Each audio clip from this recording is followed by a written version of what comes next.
Meu irmão em Cristo, meu amigo, que neste momento está me acompanhando através dessa mensagem. Quero falar sobre um assunto importante. É verdade que toda a Bíblia Sagrada é muito importante para nós. Todo assunto que se diz respeito à palavra de Deus é muito importante. O salmista diz que a palavra de Deus é a luz para os nossos caminhos. O próprio Jesus disse: examinai as Escrituras, porque vós cuidais ter nelas a vida eterna, e são elas que de mim testificam. Portanto, tratando-se da palavra de Deus, todos os assuntos são muito importantes. Mas é verdade que alguns, por causa da sua abrangência, da sua dimensão, e da sua influência, eles se tornam, por assim dizer, mais necessários e mais importantes do que outros. É um desses assuntos que eu quero falar nesta manhã, ou sobre um desses assuntos que eu quero falar neste momento, para você que está me ouvindo através dessa mensagem. Prosperidade. Você sabe o que significa prosperidade? É verdade que já se ouviu falar tanto sobre isso. Hoje existe até o Evangelho da Prosperidade, um evangelho que oferece flores sem espinhos, um evangelho que oferece prosperidade sem sofrimento, que oferece um céu sem Deus, que oferece tudo em todos sem que Jesus esteja incluído na história. Um evangelho que promete riquezas, um evangelho que promete um bem-estar neste mundo, uma vida boa neste mundo, como se a nossa vida se resumisse apenas aqui. Você sabe o que realmente, biblicamente, significa prosperidade? Talvez você diria: pastor, prosperidade é classificada, ou seja, a pessoa próspera é aquela que a gente pode classificar como uma pessoa rica, uma pessoa que tem tudo na vida, uma pessoa que sai bem em todos os negócios, uma pessoa que não perde, não fracassa. Perder e fracassar são palavras que não estão na sua agenda, que não estão no seu dicionário. Será que você não está enganado? Bens, eu não vou te prometer aqui uma receita fácil, uma receita de fácil acesso à prosperidade, mas te prometo, através da Bíblia, te mostrar o caminho da prosperidade. Quero ler um texto muito apropriado para este assunto, em Josué capítulo 1, versículo 8. Deus chama Josué após a morte de Moisés, o grande líder de Deus, e diz para Josué: levanta, Josué, eu vou te constituir como líder desse povo na ausência de Moisés, meu servo, e você vai atravessar o Jordão e possuir a terra prometida.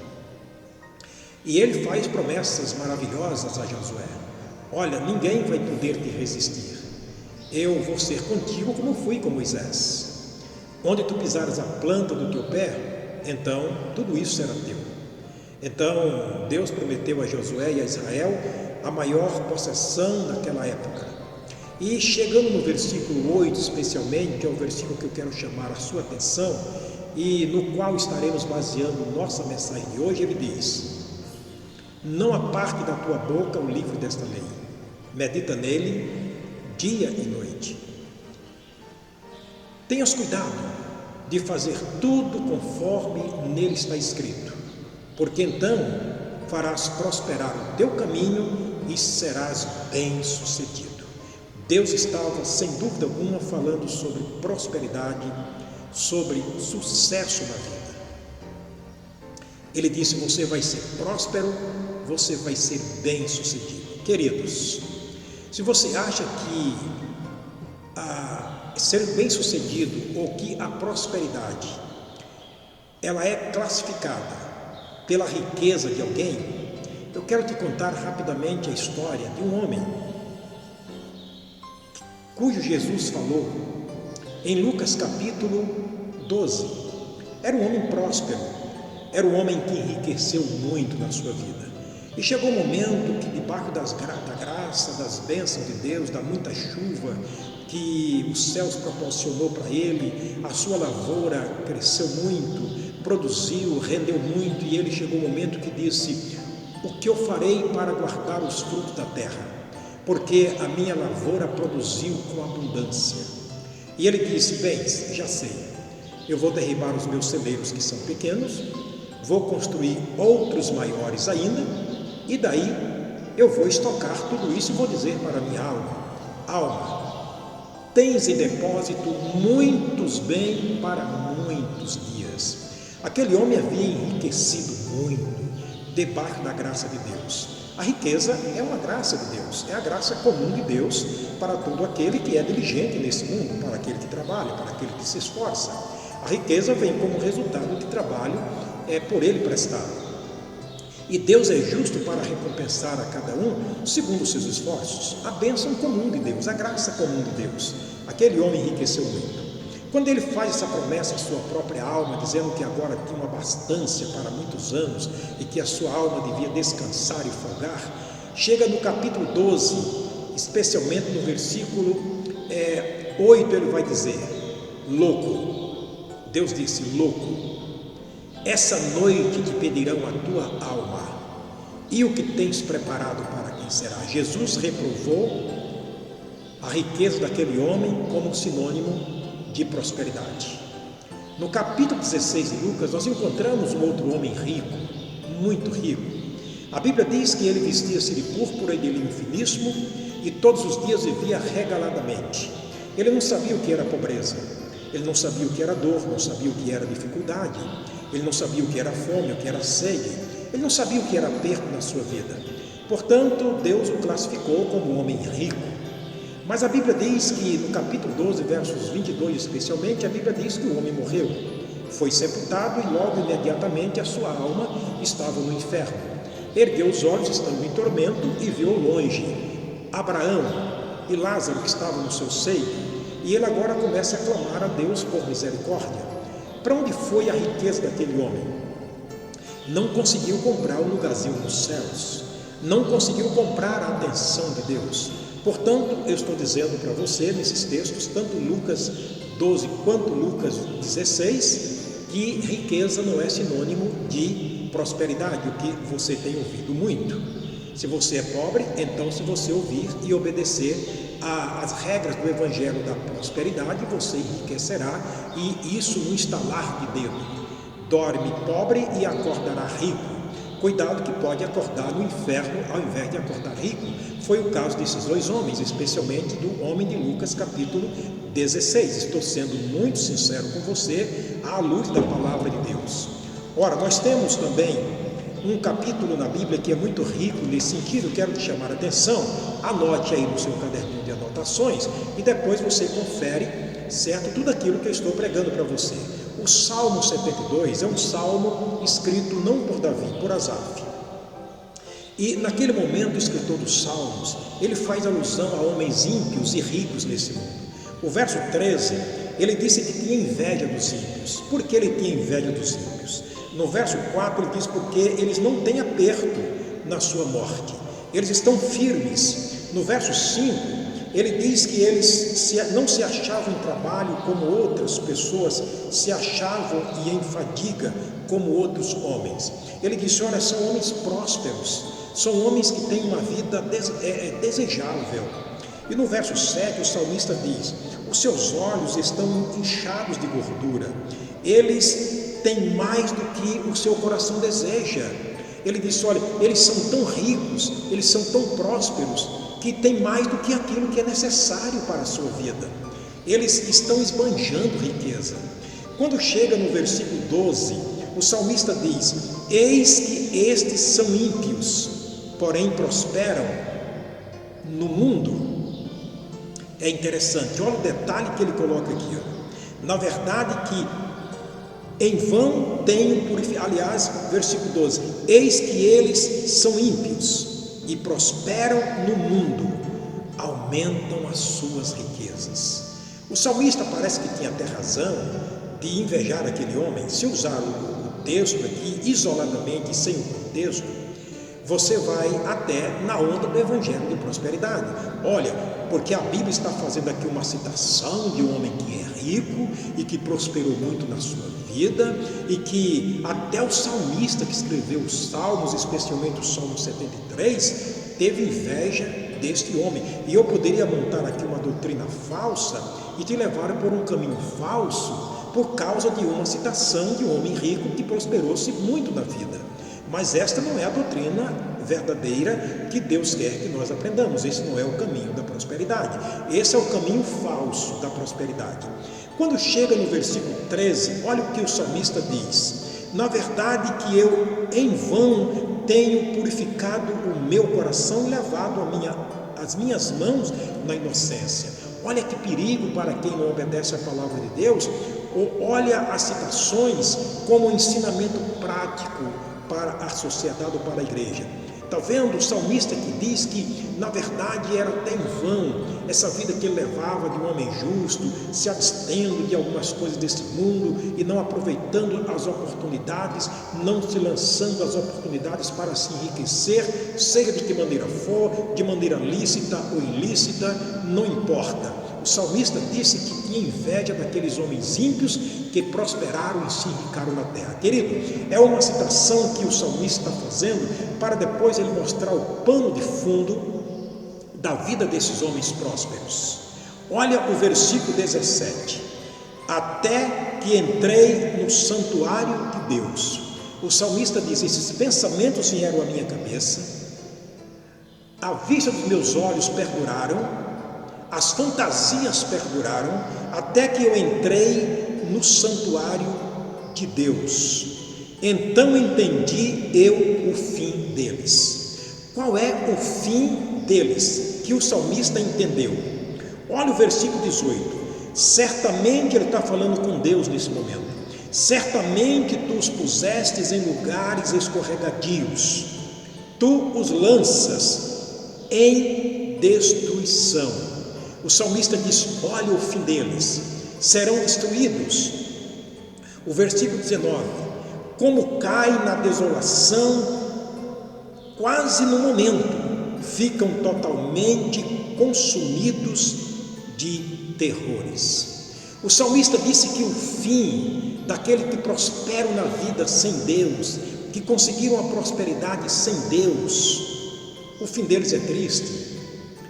O Salmo 9, versículo 17, a Bíblia diz: os ímpios serão lançados no inferno e todas as nações que se esquecem de Deus. Eu quero te conduzir a outro texto, querido, que está no livro de Tiago, capítulo 5.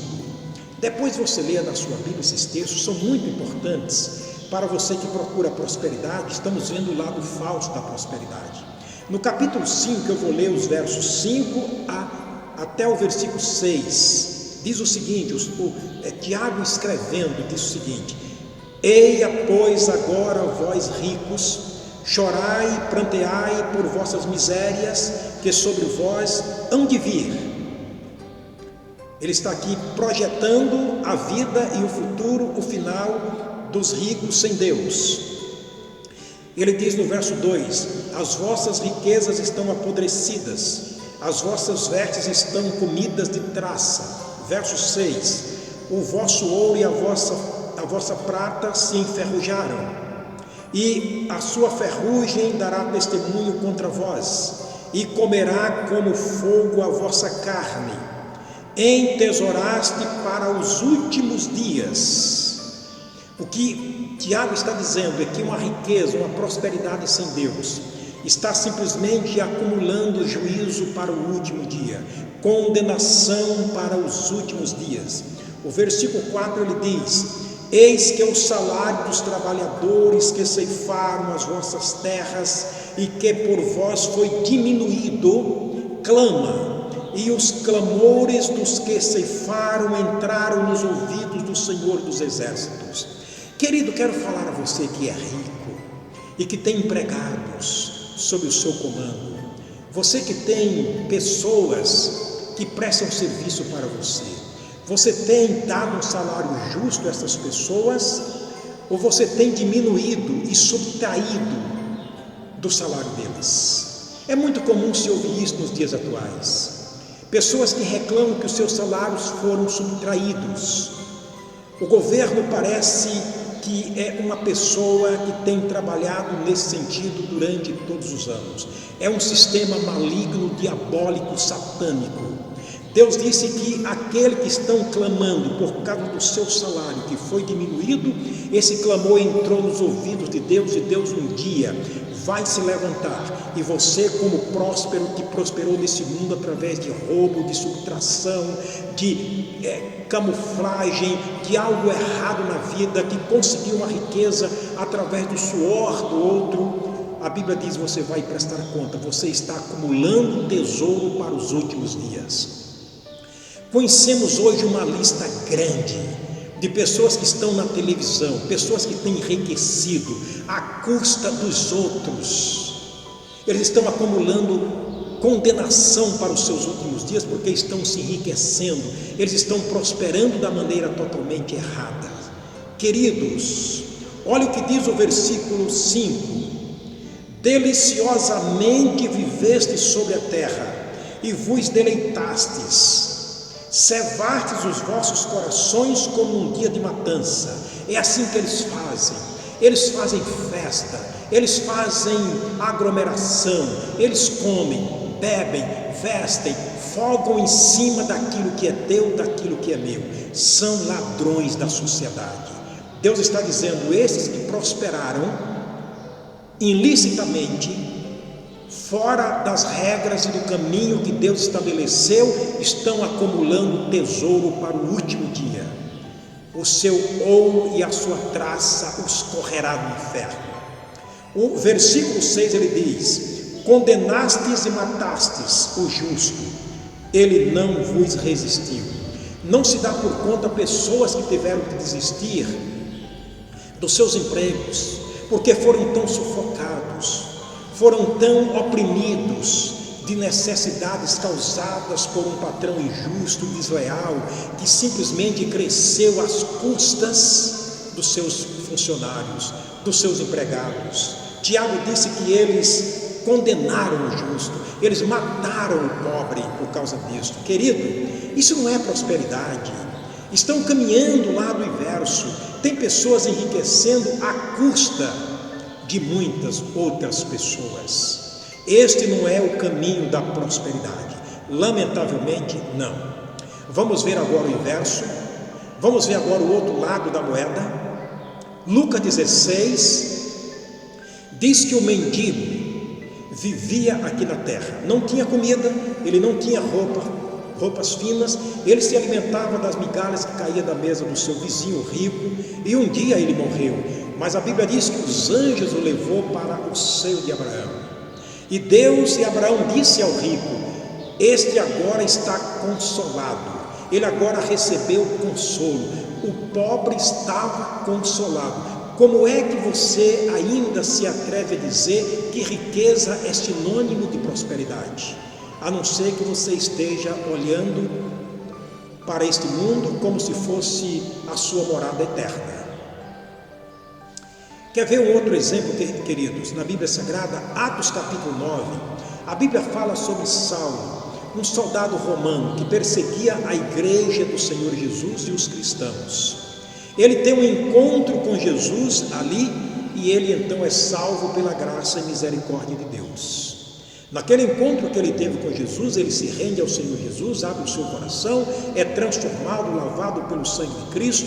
A Bíblia diz que ele foi batizado, e agora ele fazia parte do grupo daqueles que seguiam a Jesus, e obviamente membro da igreja do Senhor Jesus. E Paulo escreve mais tarde para nós. Ele escreveu aos Filipenses, é verdade, mas ele deixou muito claro ali, mostrando agora a sua vida no presente como era. Paulo era um poliglota. Paulo era um homem que ele conhecia mais idiomas. Ele disse isso aos coríntios, que ele falava mais idioma do que qualquer um outro. Então era um homem muito sábio. Ele realmente era um homem que tinha facilidade de entrar e sair em qualquer lugar, de se comunicar, de se relacionar com o pobre, com o rico, com reis, com monarcas e com todo mundo. Então ele era um homem que tinha uma grande estatura, ou seja, uma grande postura nesse mundo. Ele estava muito bem colocado na sociedade, um homem que havia prosperado na sua impiedade. Mas ele tem um encontro com Jesus, e ele escreve no capítulo, eu quero que você anote na sua Bíblia, capítulo 3 da carta dele, Paulo, aos Filipenses. Eu vou ler do verso 4 ao verso 8. Ele diz: ainda que também podia confiar na carne. Se algum outro cuida que pode confiar na carne, ainda mais eu, circuncidado ao 8º dia, da linhagem de Israel, da tribo de Benjamim, hebreu de hebreus, segundo a lei fui fariseu, muito zeloso, segundo o zelo, perseguidor da igreja, segundo a justiça que há na lei, fui irrepreensível, mas o que para mim era ganho, reputei-o como perda por Cristo. E na verdade tenho também por perda todas as coisas, pela excelência do conhecimento de Cristo Jesus, meu Senhor, pelo qual sofri a perda de todas essas coisas e as considero como escória, como esterco, para que possa ganhar a Cristo. Paulo agora faz um relatório da sua vida anterior, como aquele que poderia sobrepujar a todos, mas por causa do conhecimento da excelência de Cristo, ele diz: olha, eu considero tudo isso como esterco, eu considero tudo isso como refúgio, por causa do conhecimento de Cristo Jesus. E mais tarde, no versículo 20, verso 21, ele escreve: a minha cidade não está aqui, a minha cidade está nos céus, de onde eu aguardo o Senhor Jesus, que transformará o meu corpo abatido para ser semelhante ao corpo de Jesus Cristo em glória. Isto é prosperidade. No capítulo 4, versos 7 e 8 da segunda carta a Timóteo, 2 Timóteo 4, 7 e 8, ele diz: combati o bom combate, acabei a carreira, desde agora, e guardei a fé. Combati o bom combate, acabei a carreira e guardei a fé. Desde agora, a coroa da justiça me está guardada, cujo juiz me dará naquele dia, não somente a mim, mas a todos quanto amarem a sua vinda. Isto é prosperidade à luz da Bíblia. Queridos, 3 passos para a verdadeira prosperidade Deus mostrou em Josué capítulo 1, versículo 8. Quero voltar aqui para terminar ao texto que lemos inicialmente. Ele disse no capítulo 3, aliás, capítulo 1, versículo 8 de Josué: primeiro passo, não aparte da tua boca o livro desta lei. Está referindo-se à Bíblia. Segundo passo, medita nele dia e noite. Terceiro passo, tenha cuidado de fazer tudo conforme nele está escrito. Aí ele diz: então farás prosperar o teu caminho e então serás bem sucedido. Olha o segredo da Bíblia. Terminando aqui, eu quero deixar aqui uma receita de 3 passos, também dado por Deus, por Jesus e pelo apóstolo Paulo. Deus, por sua vez, dizendo sobre a sua palavra, ele disse em Isaías 34, verso 16: buscai no livro do Senhor e lede. Tome conhecimento da Bíblia. Você conhece a sua Bíblia? Querido, é uma pena, às vezes perguntamos para alguém que se diz cristão, e não estou dizendo para recém-nascidos não, para pessoas veteranas na igreja: em quantas partes são divididas a Bíblia? Sabe que eu não sei. Quantos capítulos tem a sua Bíblia? Sabe que eu não sei. Quem escreveu os primeiros livros da lei? Sabe que eu não sei. Quem escreveu os evangelhos? Sabe que eu não sei. Quantos evangelhos tem a Bíblia? Sabe que eu também não sei. Eu nunca tive tempo para parar e pensar e fazer um exame profundo sobre isso, como se isso fosse um trabalho de cientista. Queridos, qual é o primeiro livro da Bíblia? Sabe que eu não prestei atenção ainda? Qual é o último livro da Bíblia? Sabe, o que é que existe no primeiro livro da Bíblia que está escrito no último livro da Bíblia? Sabe que eu não sei? Deus disse: querido, buscar no livro do Senhor e lei, é o seu primeiro passo para a prosperidade. O segundo passo está em João capítulo 5, verso 39. Jesus Cristo disse: examinai as Escrituras. Você encontra no livro do Senhor e lê. Agora você vai fazer um estudo daquilo que você leu, examinando tudo aquilo que você leu cuidadosamente. Exame, pastor, como? O apóstolo Paulo disse o terceiro item dessa receita. Ele diz em 1 Coríntios 2, versículo 13: examinando ou seja, comparando as coisas espirituais com as espirituais. Agora eu vou fazer uma concordância de tudo aquilo, de Gênesis a Apocalipse, e eu vou me surpreender. entender de que a Bíblia tem apenas um pensamento, apenas uma mente, porque o autor é o único, é a palavra de Deus. O apóstolo Pedro escreveu na sua segunda carta, capítulo 1, versos 20 a 21, sabendo primeiramente isto, que nenhuma profecia da Escritura é de particular interpretação, porque a profecia nunca foi produzida por vontade de homem, mas homens santos, movidos pelo Espírito de Deus, as escreveram. E tudo aquilo que foi escrito para o nosso ensino, para que pela paciência e consolação das Escrituras tenhamos esperança. Isto é prosperidade. É morrer neste mundo e viver com Cristo para sempre, mas ter os seus pecados perdoados aqui. Você já é salvo? Você já tem certeza absoluta da sua salvação? Ou você está procurando viver nesse mundo da melhor maneira possível? Paulo disse: aqueles que esperam em Cristo só nessa vida são os mais miseráveis de todos os homens. Queridos, a verdadeira prosperidade está na Bíblia. É o plano de Deus e Ele quer que você a tenha. Porém, é necessário que tenha um compromisso com o seu Filho Jesus, que os seus pecados sejam perdoados, que a sua alma seja salva. Isto é prosperidade. Se ainda não és salvo, abra o seu coração, entregue o seu coração a Jesus, receba-o como seu Senhor e Salvador. Você que já é salvo, está procurando prosperidade, está andando no caminho da riqueza, no caminho da fantasia, no caminho da facilidade, cuidado que você pode se dar muito mal. Se volte para Deus. A Bíblia diz: a bênção de Deus é quem enriquece e não traz pesares. Então deixa Deus enriquecer a sua vida. Conheça a sua Bíblia, leia a palavra de Deus, alimente-se dela, viva por ela e glorifique a Deus através de uma vida santa e verdadeira. É triste se ver muitas pessoas se desviando para o caminho da prosperidade falsa e perigosa. Jesus é o caminho. Ele disse: ninguém vem ao Pai a não ser por mim. Entregue sua vida a Jesus. Se você não é salvo, se você já é salvo, volte-se para a palavra de Deus, enriqueça e faça, ou seja, deixe que Deus forme em você uma mente espiritual, aquela mente com a qual você pode discernir tudo, mas por ninguém é discernido. O Senhor te abençoe, o Senhor te guarde. Muito obrigado pela sua atenção. Até a próxima, se Deus nos permitir.